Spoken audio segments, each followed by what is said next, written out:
जिसने सेना को राफेल दिलाया, जिसने 370 हटवाया और दोनों हाथ उठा के जिसने राम मंदिर बनवाया,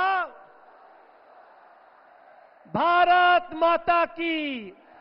मैं अपनी तरफ से भी आदरणीय नरेंद्र मोदी जी का देश के इतिहास में पहली बार इस उत्तर पूर्वी दिल्ली में आने के लिए धन्यवाद करता हुआ, दोनों तालियों से स्वागत करके उनका स्वागत करिए, हम भी स्वागत करते हैं। बहुत बहुत धन्यवाद।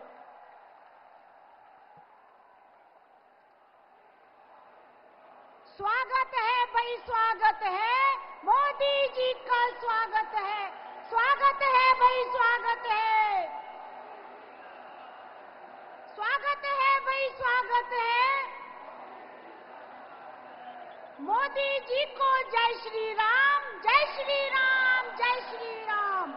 जोरदार तालियों की गड़गड़ाहट के साथ हमारे यशस्वी जनप्रिय जननेता आदरणीय प्रधानमंत्री जी के स्वागत के लिए मैं बुलाना चाहती हूँ भाजपा दिल्ली प्रदेश के आदरणीय यशस्वी अध्यक्ष भाई वीरेंद्र सचदेवा जी को। वे आए और भारत के लोकतंत्र के मंदिर नई संसद का चित्र देकर स्वागत करें। आदरणीय वीरेंद्र सचदेवा जी।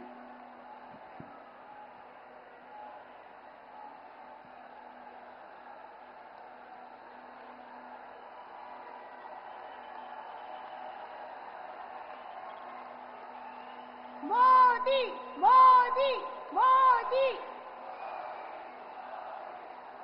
मैं आग्रह कर उत्तर पूर्वी के लोकसभा प्रत्याशी श्रीमान मनोज तिवारी जी को एवं पूर्वी दिल्ली के लोकसभा प्रत्याशी आदरणीय हर्ष मल्होत्रा जी को एवं चांदनी चौक लोकसभा प्रत्याशी आदरणीय भाई प्रवीण खंडेलवाल जी को आग्रह करूंगी वे आए और अंग वस्त्र देकर आदरणीय श्री यशस्वी प्रधानमंत्री जी नरेंद्र मोदी जी का स्वागत करें।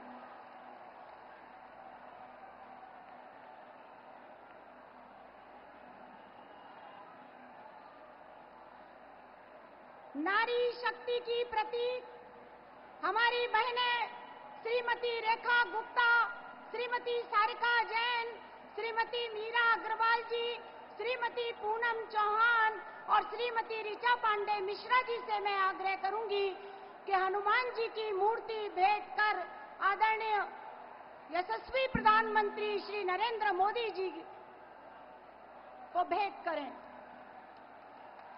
कवन सो काज कठिन जग माही, जो नहीं होए तात तुम पाही। पूरे ब्रह्मांड के कण कण को ऊर्जा देने वाले पवन पुत्र हनुमान की, सियापत रामचंद्र की। अब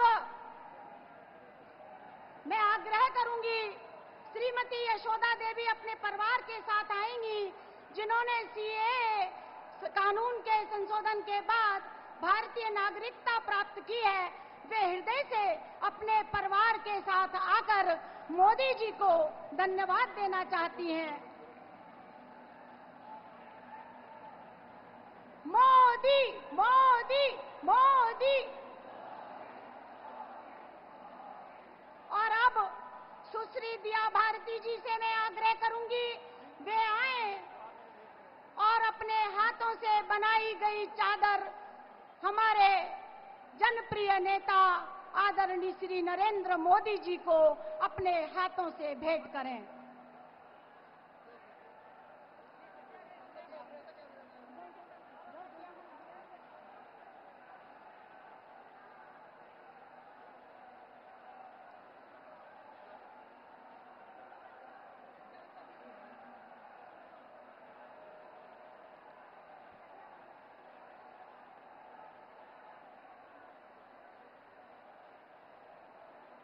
नित चुनौतियां सहर्ष स्वीकार, संकल्प अडिग भय मुक्त विचार और राष्ट्र प्रेम अमिट अपार। मैं भी हूं मोदी का परिवार, मैं भी हूं मोदी का परिवार।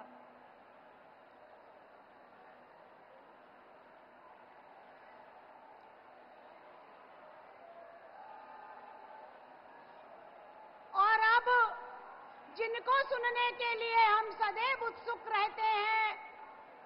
विश्व के सबसे बड़े लोकतंत्र के जनप्रिय नायक, जिन्होंने अपने 23 वर्षों के राजनीतिक कार्यकाल को बेदाग, निर्भय एवं दृढ़ इच्छा शक्ति से भारत को विश्व की 5वीं अर्थव्यवस्था बनाया।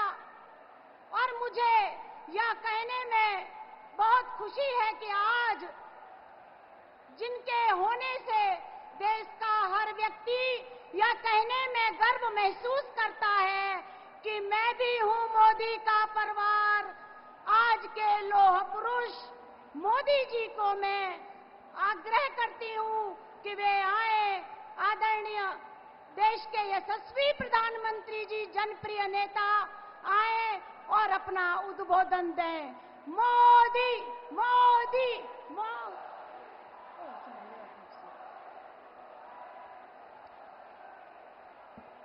मैं माफी चाहूंगी।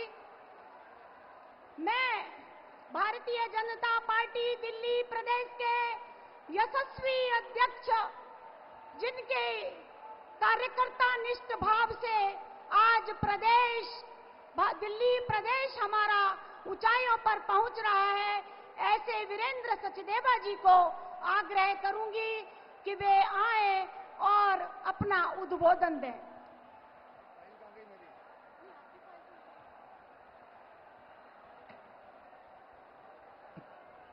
बोले भारत माता की। दोनों हाथ उठा के बोले भारत माता की, भारत माता की। मंच पर उपस्थित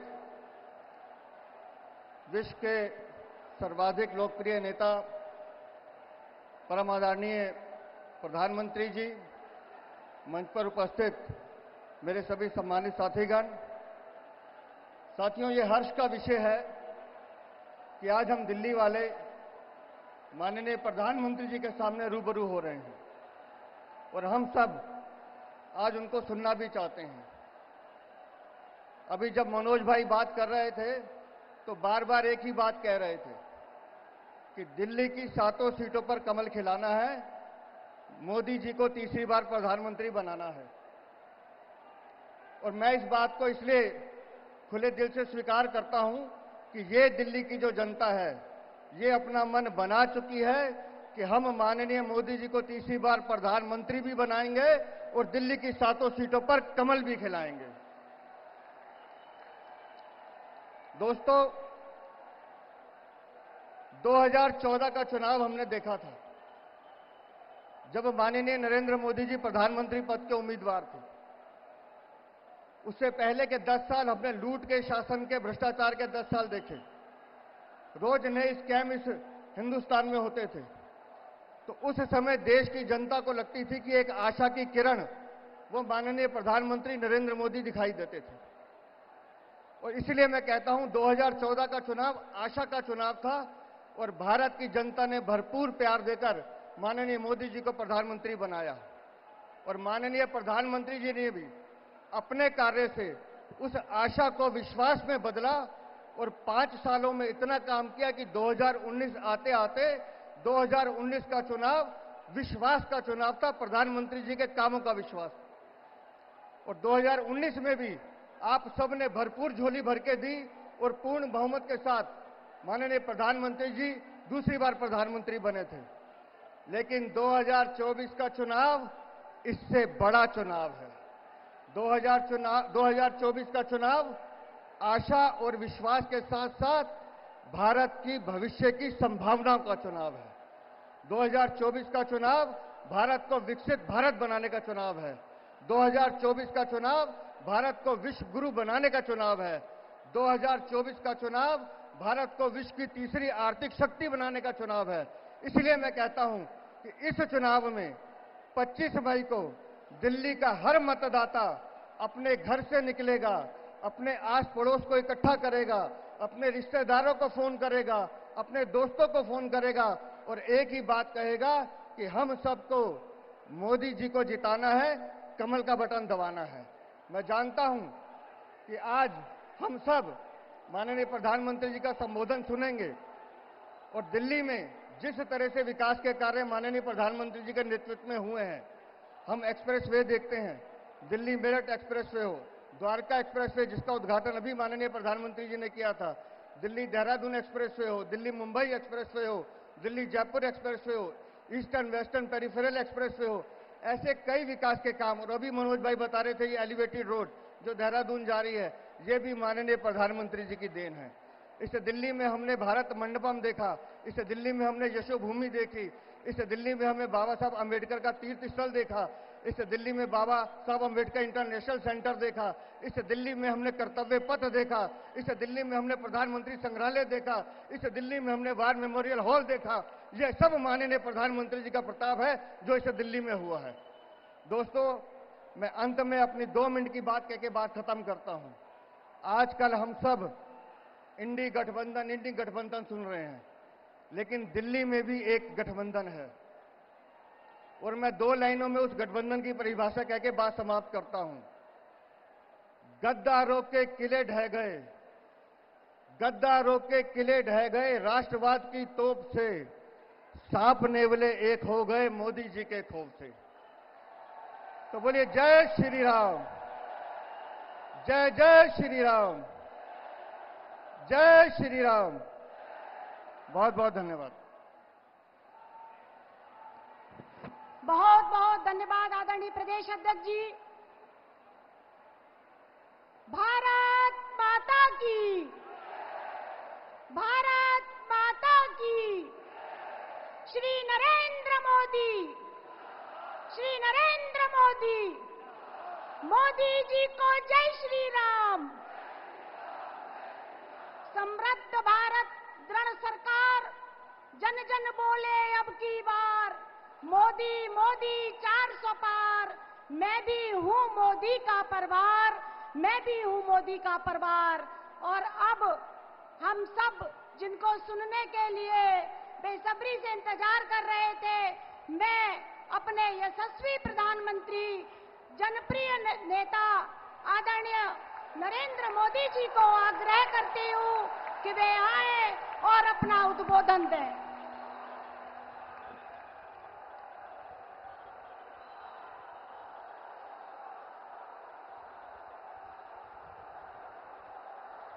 भारत माता की, भारत माता की, भारत माता की। देश की राजधानी दिल्ली के सभी भाई बहनों को मेरा नमस्कार।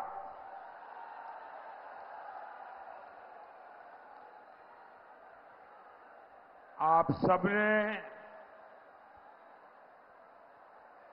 इतनी बड़ी तादाद में, और मैं ऊपर हेलीकॉप्टर से देख रहा था, सामने वाले दोनों मार्ग पूरी तरह भरे पड़े हैं।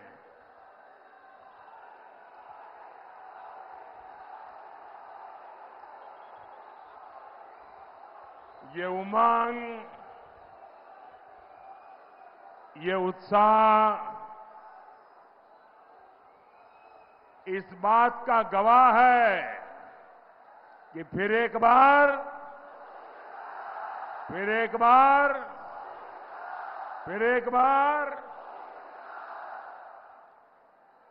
साथियों, दिल्ली के लाल किले से मैंने कहा था यही समय है, सही समय है। आज 21वीं सदी के भारत के सामने सबसे अनमोल समय आया है। ये वो समय है, ये जो बोर्ड वगैरह नीचे रखिए ताकि पीछे लोग परेशान हो रहे हैं। आप नीचे रखिए, मैंने देख लिया, आप नीचे रखिए, नीचे रखिए आप। यहां भी आगे आने की कोशिश मत कीजिए भाई, प्लीज।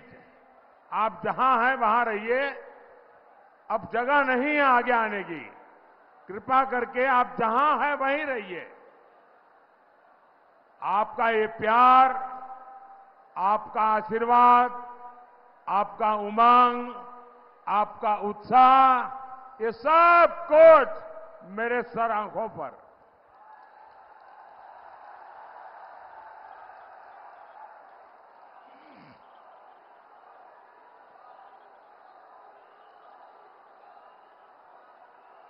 साथियों,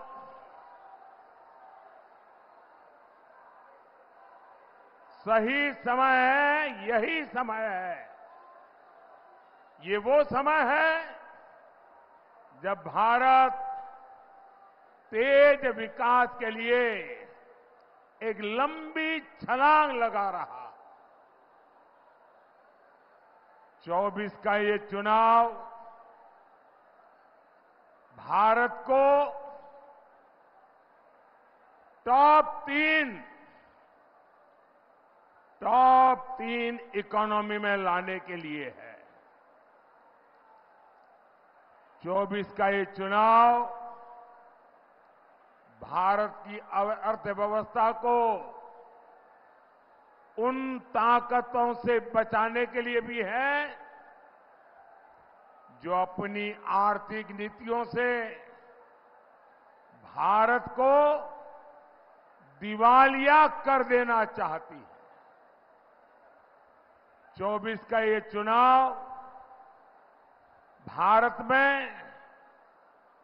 गरीब के लिए, मध्यम वर्ग के लिए उनका जीवन आसान बनाने के लिए, उसके जीवन में खुशियां लाने के लिए है।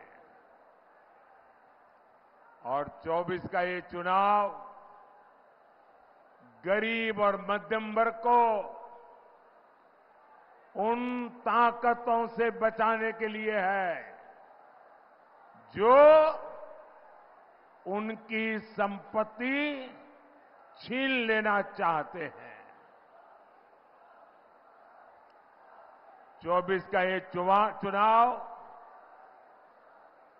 भारत के युवाओं के लिए नए अवसर बनाने के लिए है। चाहे स्पेस सेक्टर हो, सेमीकंडक्टर हो, ग्रीन एनर्जी हो, सोलर रिवॉल्यूशन हो, इलेक्ट्रिक व्हीकल का युग हो, हर क्षेत्र में युवाओं को आगे बढ़ाने के लिए है।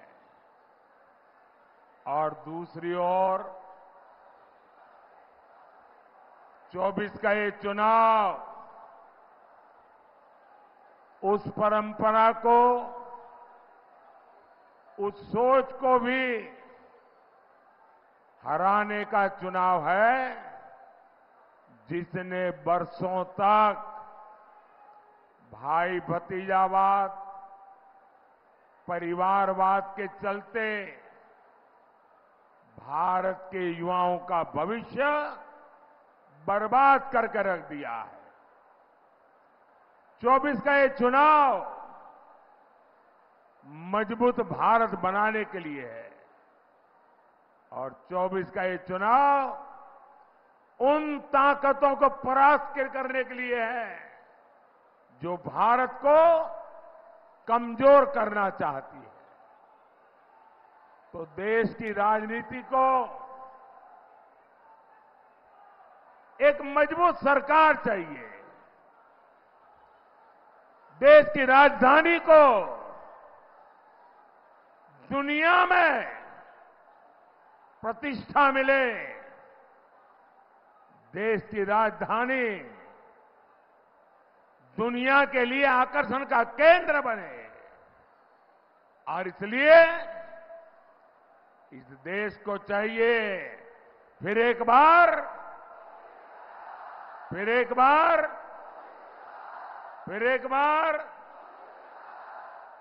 साथियों, मैं इसे ईश्वर का आशीर्वाद मानता हूं कि परमात्मा ने मुझे देश के विकास को तेज गति देने के लिए आपकी सेवा में भेजा है। 50-60 साल पहले मैं अपना घर छोड़ करके निकला था। तब मुझे भी पता नहीं था कि एक दिन लाल किले पर तिरंगा फहराऊंगा।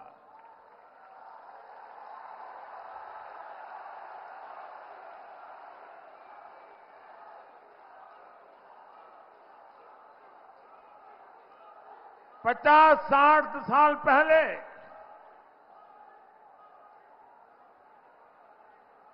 जब घर छोड़ा,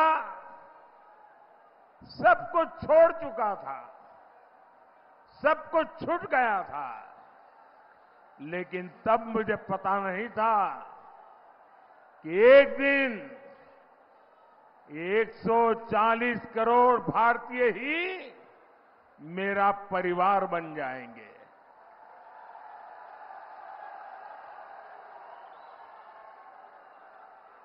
साथियों,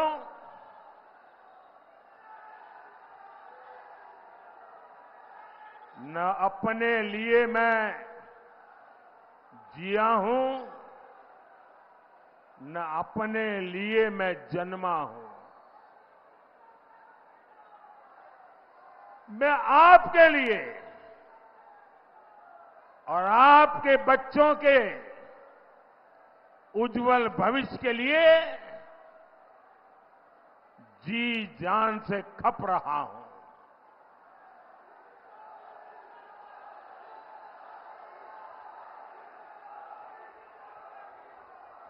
समाज जीवन का स्वाभाविक क्रम है कि हर परिवार, घर का हर मुखिया अपने वारिस के लिए सोचता है, योजना बनाता है और कुछ करता भी है। मुझे तो वो भी नहीं करना है। मेरा कोई वारिस नहीं है। अगर मेरा कोई वारिस है तो आप ही मेरे वारिस हैं। 140 करोड़ देशवासी, वही मेरे वारिस है। और इसलिए मैं आपके लिए ही दिन रात मेहनत कर रहा हूं। मेरा पल पल आपके लिए, मेरा पल पल देश के लिए।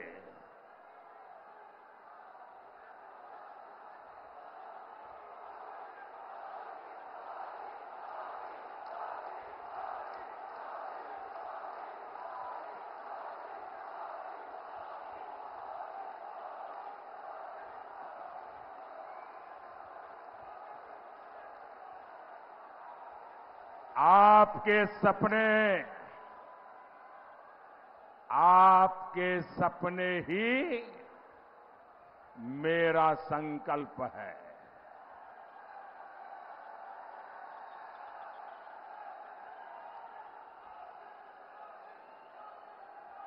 आपके सपने सफल हो, इसीलिए ये जिंदगी आपके लिए कुर्बान है।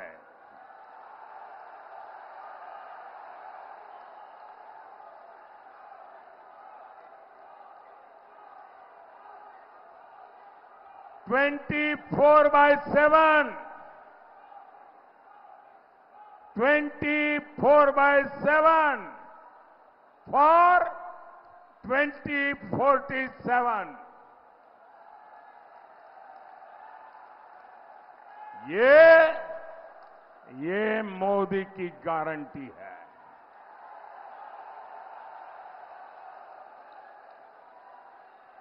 और साथियों,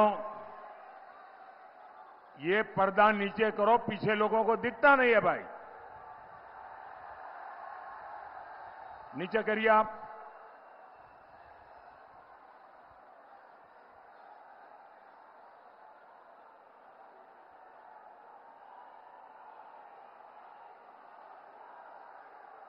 साथियों, देश को मजबूत बनाना है, इसके लिए मजबूत सरकार चाहिए और मुझे भी मजबूत साथी चाहिए।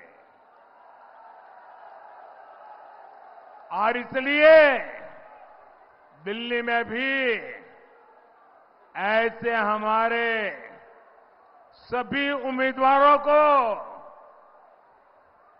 राजधानी का प्रतिनिधित्व आपके आशीर्वाद से ये सब विजयी हो, विकसित भारत का मेरा संकल्प पूरा करने के लिए ये मेरे साथी बने। साथियों, आत्मनिर्भर भारत का संकल्प लेकर निकला हूं। तब से मैं आपसे प्रार्थना करता हूं कि भाई आप लोग कुछ समझते हैं कि नहीं है? आप ये बोर्ड नीचे करेंगे क्या? ये जो भी है वहां सारे को इकट्ठे कर लो भाई, कोई एक इकट्ठे कर लो सब।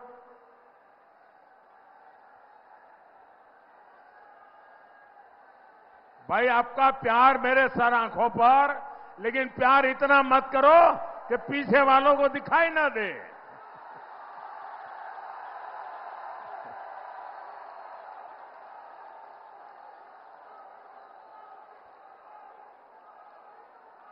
ये लोग दूर दूर से आए हैं, उनको परेशानी नहीं होनी चाहिए।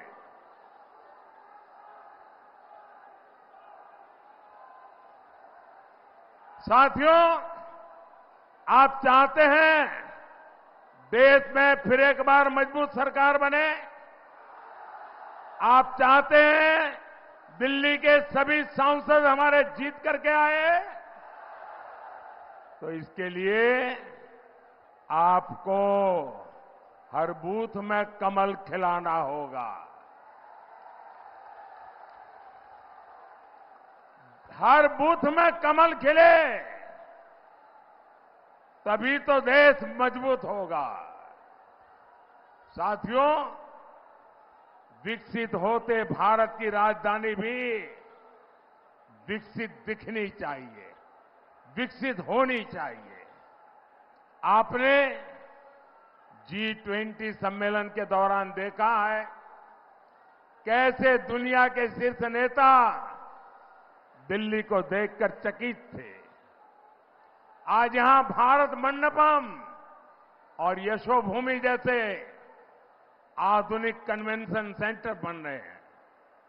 नया संसद भवन हमारी शान और बढ़ा रहा है। नेशनल वॉर मेमोरियल आजादी के बाद देश के जवान इसके लिए मांग करते थे, प्रतीक्षा करते थे। देश का दुर्भाग्य देखिए, जब तक मोदी नहीं आया, दिल्ली में बैठी हुई सरकारों को देश के वीर जवानों के सम्मान में वॉर मेमोरियल बनाने का उनको महत्व नहीं समझ आया।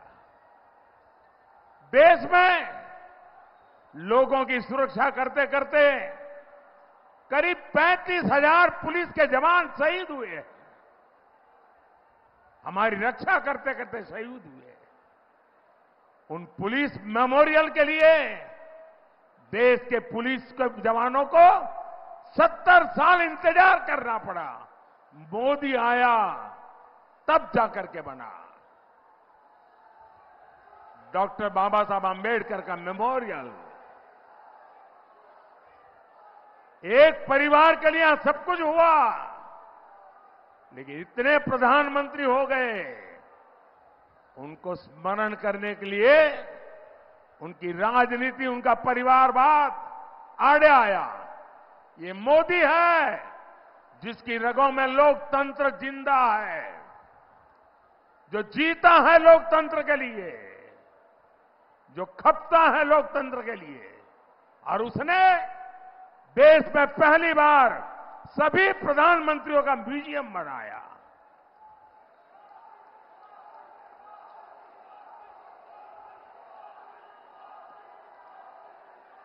ऐसे अनेक स्मारक बन रहे हैं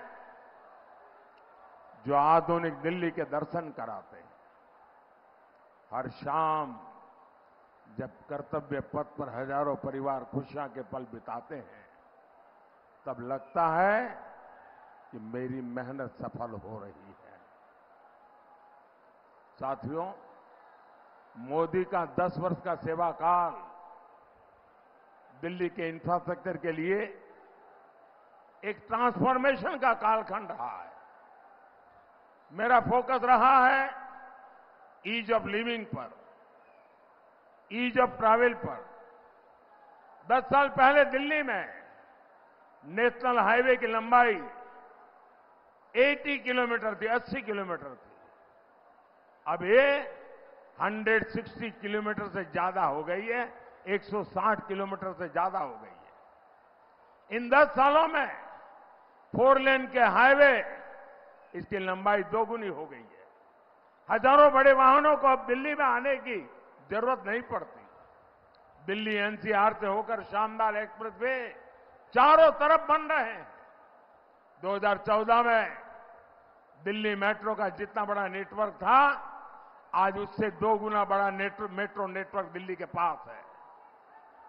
आज दिल्ली मेट्रो में हर रोज 65 लाख लोग सफर करते हैं। ये यात्रीगण अब ध्यान दे रहे हैं कि अब मेट्रो का गेट सिर्फ विकास की तरफ खुलता है। और अब तो नमो भारत ट्रेन भी दिल्ली एनसीआर की नई पहचान बन चुकी है। मैं दिल्ली के लोगों को एक और बात कहूंगा। आज दिल्ली में जितनी भी इलेक्ट्रिक बसें चल रही हैं,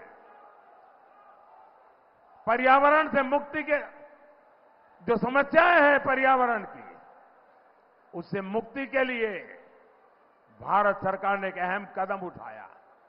देश के बड़े बड़े शहरों को भारत सरकार इलेक्ट्रिक बसेस दे रही है।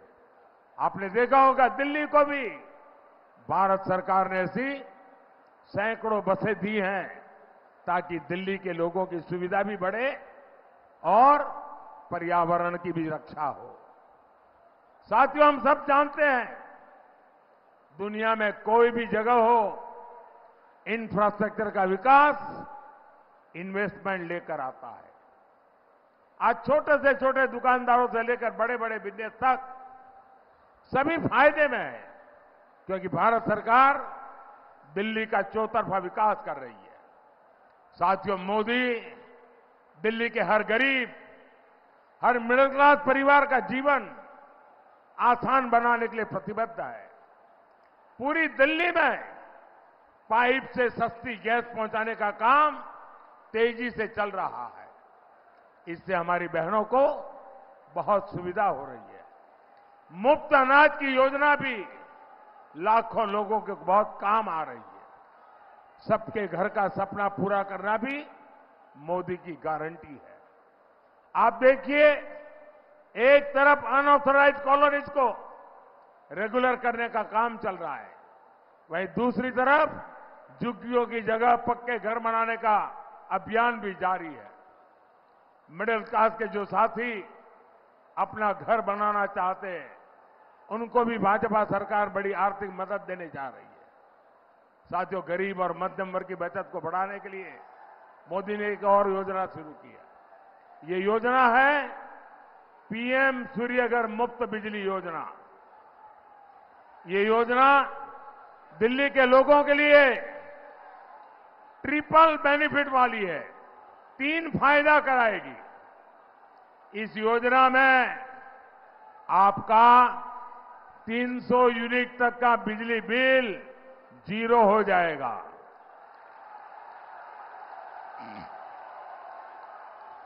बिजली बिल 0। और इसके लिए भारत सरकार 75,000 रुपीज 75,000 रुपये तक की मदद देगी। और ये ऑनलाइन रजिस्ट्रेशन चालू हो चुका है। इस 75,000 रुपये से अपने घरों पर सोलर पैनल लगाएं, घर में जो इस्तेमाल करने की बिजली की जरूरत है उपयोग कीजिए, और जो अतिरिक्त बिजली होगी वो सरकार खरीदेगी, उससे आपको कमाई होगी। तीसरा लाभ, अब जमाना इलेक्ट्रिक व्हीकल का है। अब पेट्रोल डीजल का जमाना चला गया। अब इलेक्ट्रिक व्हीकल आपके घर में खुद की बिजली, खुद का सोलर प्लांट, आपके व्हीकल का चार्जिंग भी आपके घर में, मतलब दिन भर आप स्कूटर लेकर के, स्कूटी लेकर के, मोटरसाइकिल लेकर के, कार लेकर के अगर इलेक्ट्रिक व्हीकल है तो उसका बिल भी 0 हो जाएगा। भाई और बहनों, राजधानी दिल्ली में हो रहे इन विकास कार्यों के बीच इंडी गठबंधन दिल्ली को तबाह करने में जुटा है। ये लोग राजनीति का लगातार पतन करने के जिम्मेदार हैं। ये लोग करोड़ों देशवासियों का भरोसा तोड़ने के लिए जिम्मेदार हैं। ये लोग दिल्ली को लूटने का कोई मौका नहीं छोड़ रहे। ये लोग भ्रष्टाचार मिटाने के नाम पर आए थे और हजारों करोड़ के घोटाले में जेल के चक्कर लगा रहे हैं।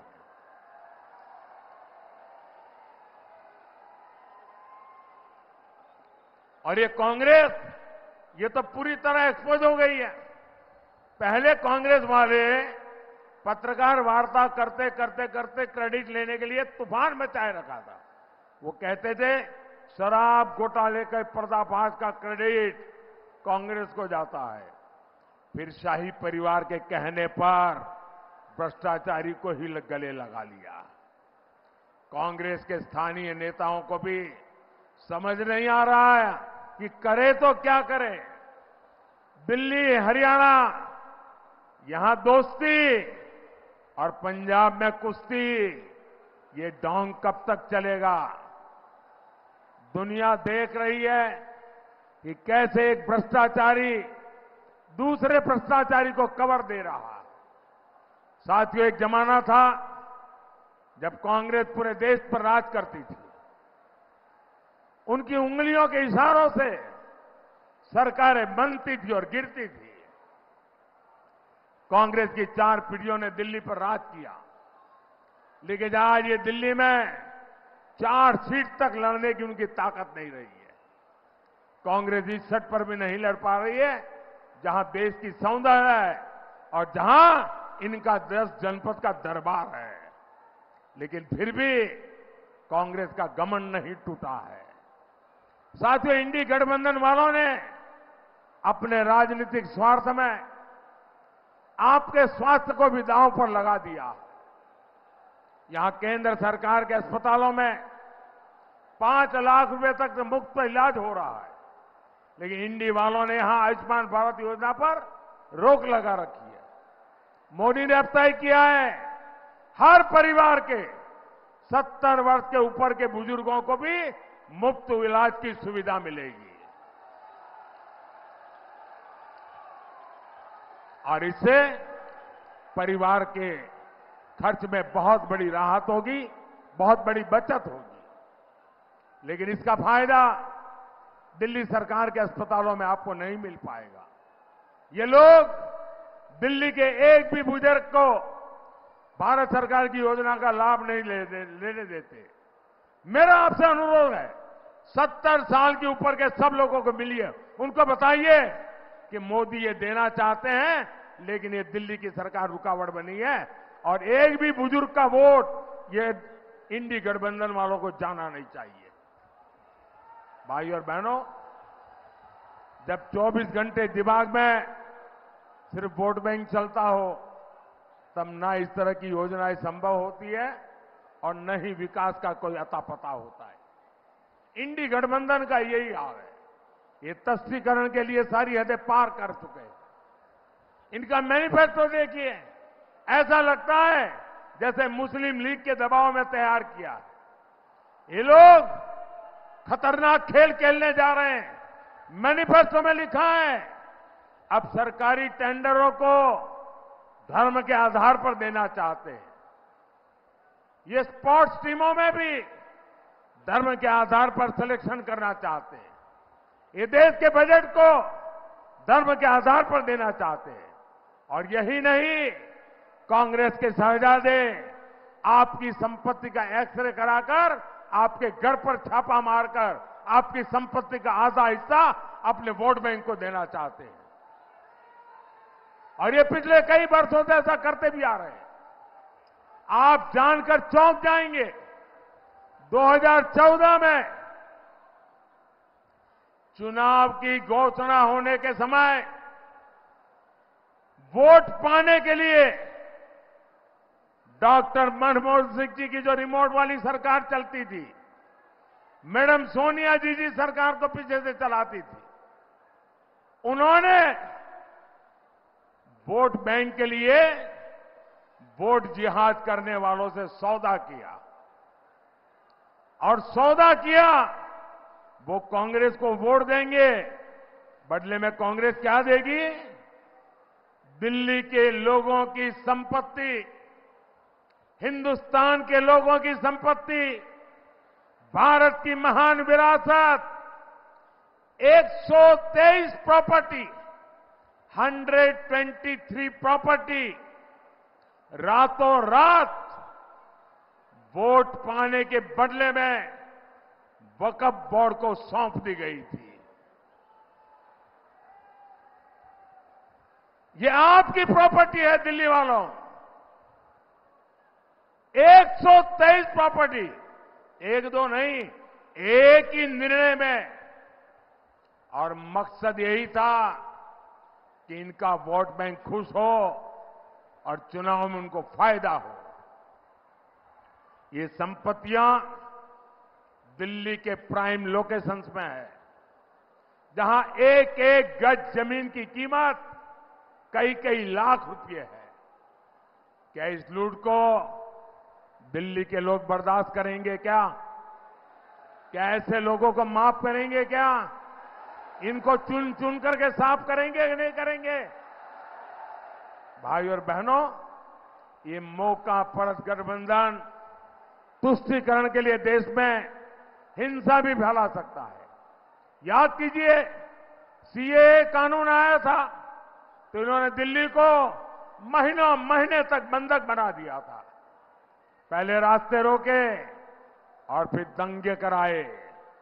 लेकिन आज पूरा देश ने कहा है कि इनके झूठ का पर्दाफाश हो चुका है। दिल्ली में कई कई सालों से रह रहे शरणार्थियों को भारत की नागरिकता मिल रही है। और अभी ये दो परिवार यहां आए थे, वो प्रताड़ित होकर करके आए हुए हैं पड़ोस में से, उनको नागरिकता मिली, वो खुशी जताने के लिए आए थे। और ये कौन लोग हैं? ये हिंदू है, सिख है, बौद्ध है, जैन है, पारसी है, ईसाई है। ये प्रताड़ित होकर आए हैं और इनमें से ज्यादातर हमारे दलित परिवार हैं। इसलिए इनका इतना विरोध किया गया। अभी कुछ देर पहले जो बिटिया मिलने आए, मौका मिला, जो पाकिस्तान से आई थी, भाइयों बहनों, उसे भारत की नागरिकता मिल गई, उसे उज्जवल भविष्य की गारंटी मिली है। इंडी गठबंधन वाले घुसपैठियों के लिए आंसू बहाते हैं, लेकिन जिनके साथ 1947 में जुल्म हुआ उनको हिकारत की नजर से देखते हैं। साथियों, तुष्टीकरण की जीत में ये लोग पूरे देश को सांप्रदायिकता की भेंट चलाना चाहते हैं।